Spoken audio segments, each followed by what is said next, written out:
G'day, Steel Nation. We have some news or breaking news for me because I woke up an hour ago, but news nonetheless. Now, Brian McFadden has tweeted this out. Check this out.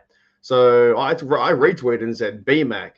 BMAC says, Omar is working. This hashtag Steelers are very close to landing a significant playmaker. Hashtag here we go with the Steelers logo. Hashtag stay tuned. Now, that was 3 hours ago. So I just woke up here in Australia from Steelers Nation, Australia, about 1 hour ago. So if you guys would like to hit the sub, hit the like, do all those YouTube things, that'd be fantastic. But here it is. And then also an hour ago, Brian McFadden said this. He said, I'm just being patient just like you. Keep your fingers crossed.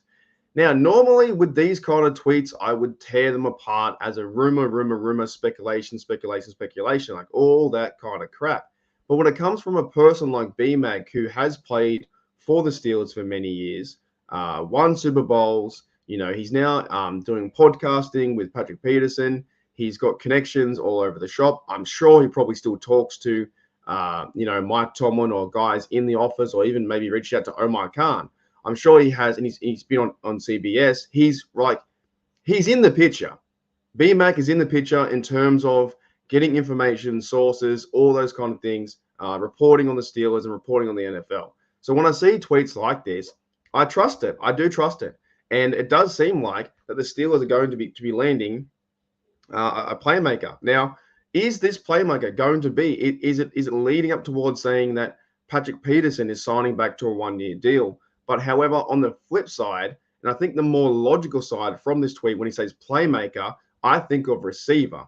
Now, the Steelers still do probably need another veteran receiver in the locker room to contend and be a part of the 53. So when you see that tweet via Mr. BMAC saying, keep patient, keep your fingers crossed, things going to happen. Another tweet came from CTE ESPN network. That's Antonio Brown's network and his podcasting, station out there. He's saying hearing a big name receiver trade to the Steelers is close to done. But who's it going to be?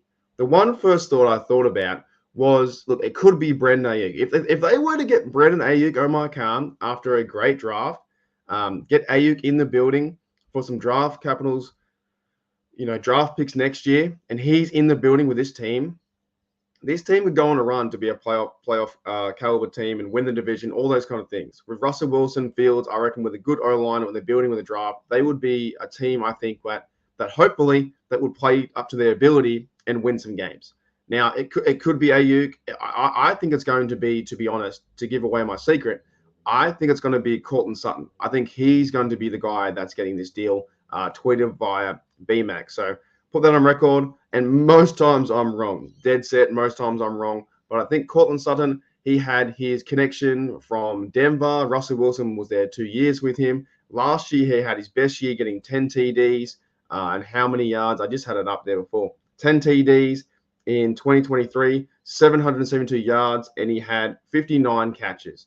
That's the kind of guy you want to bring to Pittsburgh. Get a guy that can get 40, 45 catches, 7 TDs, be a veteran receiver in the room, can help out Pickens, can help out Wilson, can help out CA3, and have some, comfortable throws and connection with Russell Wilson. That would be awesome. And that's what I think is going to happen. I think it's going to be Courtland Sutton, and BMAC knows who it is, or there's ideas around it. So that's a possibility. But that's what I see these rumors. But this one, I believe 100%. Now, we had another tweet here too from Jeremy from the Steel Curtain Network. He said dark horses could be Devontae Adams, Scary Terry McLaurin, Chris Goodwin, Cooper Kupp from the Rams. That'd be interesting. But at the same time, when this was tweeted, about a few moments later on the odd Twitterverse, because I get all my news from there, that's how it all happens, Chris Carter says here, I've been told by a source close to the Raiders that there isn't any smoke to the possibility of Devontae Adams being traded. So you can take that possibility out of consideration. The big thing is here, though, too, guys. We have seen how this team is turning around. And yes, we haven't won a playoff game yet in 7 years. But with Omar Khan and Mike Tomlin, they're 10-7 from last year. They're building. They cut all the plays they didn't want. They got rid of Kenny Pickett. They got rid of all these guys. They're signing back guys who want to be Pittsburgh Steelers. They went out and made a massive, massive pickup, getting Patrick Queen to be a middle linebacker. They went in the last 2 drafts. They've now got left tackle and right tackle. Depending how we might see Jones at left tackle, the other bloke at right. We don't know. But they're building the line. They went and got a center they wanted. Omar Khan is making work. He's making Pittsburgh Steelers a believer again of the team, that we have a chance to do things.